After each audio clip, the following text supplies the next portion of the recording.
से हैं आप सब। आई होप आप सब ठीक होंगे। Welcome back to my YouTube channel. Students, आज का हमारा टॉपिक ऑफ स्टडी है basis of classification, taxonomic hierarchy and आगे जो भी टॉपिक्स आएंगे इसके रिलेटेड। अच्छा, हमने चैप्टर नंबर 3 बायोडाइवर्सिटी स्टार्ट किया हुआ था और फर्स्ट लेक्चर में हमने इसकी बेसिक डिस्कस की थी।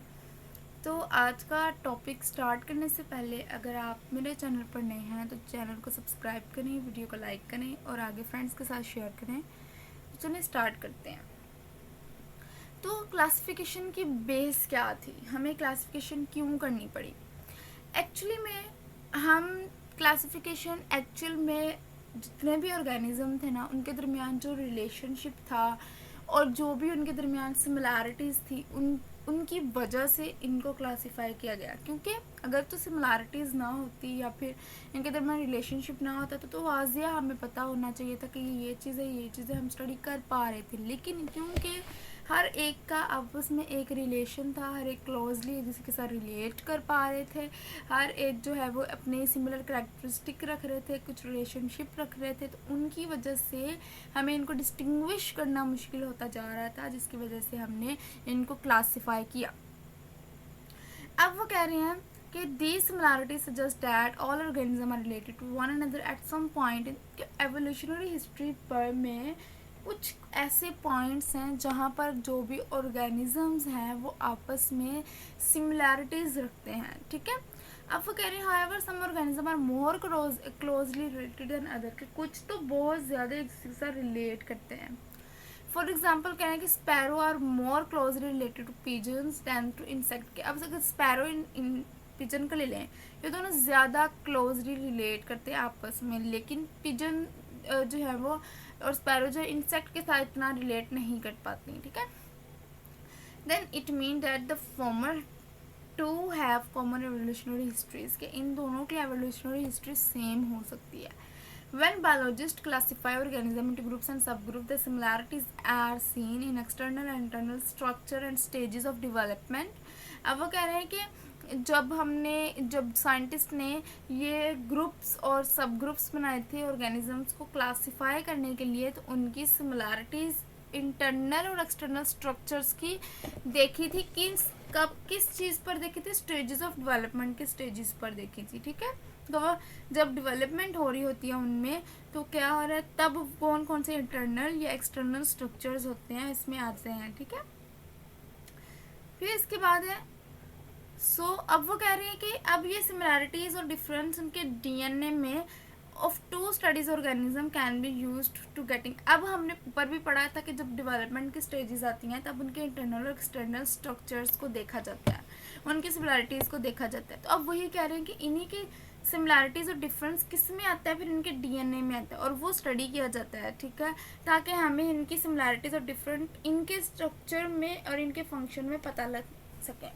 ओके, तो इसमें सिर्फ यही बात थी सिंपल, कि इसमें आपको अगर शॉर्ट क्वेश्चन में आता है तो आप 2-3 लाइनें लिख दें, अपने अल्फाज में लिख दें, तो वैसे तो ये इम्पोर्टेंट शॉर्ट भी नहीं है।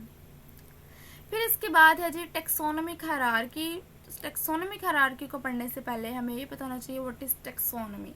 हमने पिछले प्रीवियस जो है लेक्चर में ये डिस्कस किया था कि जो भी स्टडी है ग्रुपिंग की, क्लासिफिकेशन की, उसको हम टेक्सोनोमी बोलते हैं। और टेक्सा जो है वो एक सिंगुलर है और टेक्सा इसको बोलते हैं और इसका सिंगुलर है टेक्सोन। ठीक है, तो the taxa from a ladder, एक सीढ़ी से। ठीक है, इसको टेक्सोनोमिक हायरार्की बोलते हैं। ऑल ऑर्गेनिज्म को हम डिवाइड करते हैं इनटू 5 किंगडम के अंदर। वो 5 किंगडम कौन कौन से हैं? वो है phylum, class, orders, family, species, genus, species. Okay, और अब वो कह रहे हैं सो kingdom is the largest taxon. Kingdom जो है वो एक लार्जेस्ट टेक्सोन है जिसके अकॉर्डिंग हम क्लासिफिकेशन करते हैं। On the basis of similarities, each kingdom is further divided into smaller taxa in the following ways. छोटे छोटे टैक्सा कौन से हैं? फाइलम हमने पढ़ा था, ये प्लांट एंड फंजाई की डिवीजन है। Phylum is a group of related classes. आपने ये लाइन देखी थी जानी है, ये ग्रुप है जो रिलेट करते हैं, इसके बाद यानी क्लास आनी है, क्लास के बाद ऑर्डर आना है, तो क्लास एक ग्रुप है जो रिलेट करता है ऑर्डर्स के साथ, फिर ऑर्डर एक ग्रुप है जो फैमिली के साथ रिलेट करता है, फैमिली एक ग्रुप है जो जीनस के साथ रिलेट करता है, जीनस एक ग्रुप है जो स्पीशीज के साथ रिलेट करता है। ओके, ये सारे एक दूसरे का रिलेट कर रहे हैं। अब मोस्ट इम्पॉर्टेंटली आपने याद क्या करना है, वो ये चीज़ याद करनी है, यहाँ पर जो क्लासिफिकेशन लिखी हुई है ना वो याद कर लेनी है आपने। ठीक है, यहाँ पर कौन कौन सी क्लासिफिकेशन लिखी हुई है वो ज़रा देख लेते हैं। ओके, सो यहाँ पर सबसे पहले लिखी हुई है किंगडम एनिमेलिया। एनिमेलिया से स्टार्ट किए हमने। ठीक है, इसका फाइलम क्या है, किंगडम एनिमेलिया और किंगडम प्लांटी दो लिए हैं हमने। इसका फाइलम क्या है, कॉर्डेटा। इसकी क्लास क्या है, मेमेलिया। इसका ऑर्डर क्या है, प्राइमेट्स। इसकी फैमिली क्या है, होमिनिडी। और जीनस क्या है, होमो। और स्पीशी नेम क्या है, सेपियंस।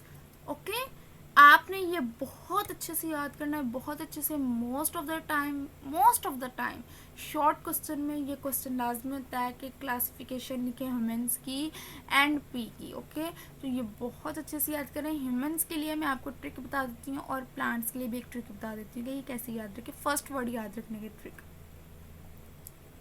सो ह्यूमंस की अगर बात करें तो ह्यूमंस की आपके पास ट्रिक ये है कि आपने फर्स्ट वर्ड को आप अपने अल्फाज में भी इसको कर सकते हैं। हमने जैसे याद किया था वो मैं आपको बता रही हूँ।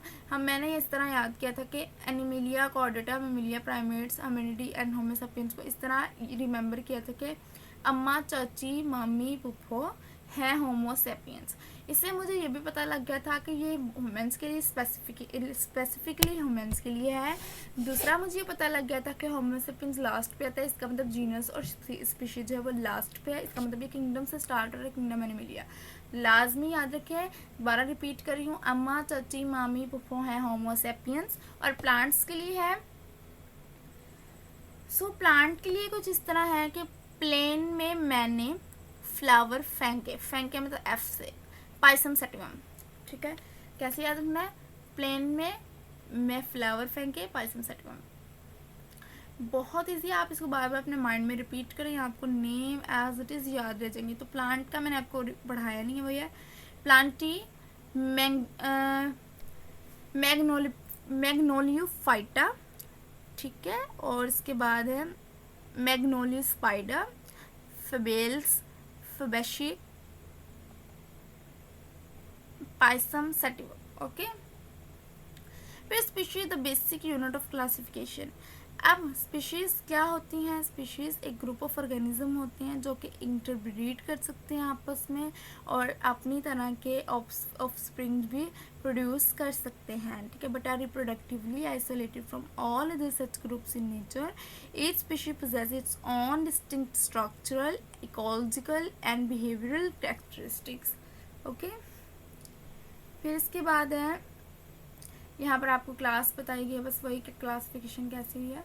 इन the definition of species we must emphasize the in nature because two organisms relate to two different but closely related species can crossbreed under artificial condition. In such unnatural cross they produce infertile offspring. अच्छा, वो क्या कहना चाह रहे हैं, वो कह रहे हैं कि स्पीशीज़ की डेफिनेशन में हमें जिस चीज़ पे जोर देना चाहिए वो है इन नेचर, क्योंकि दो ऑर्गेनिज्म रिलेट करते हैं, दो डिफरेंट लेकिन क्लोजली स्पीशीज से, और वो इंटरब्रीड कर सकते हैं आर्टिफिशियल कंडीशंस के अंदर। किस तरह, अगर मैं कहूँ, अगर मैंने एक मेल डोंकी को एक फीमेल हॉर्स के साथ जो है वो क्रॉस करवाना है तो मेरे पास क्या बनेगा, म्यूल बनेगा, जिसको खच्चर बोलते हैं।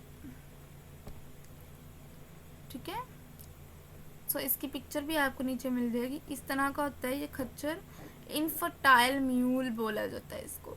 ये था जी आज का हमारा lecture about classification, aim of the classification, taxonomy and species.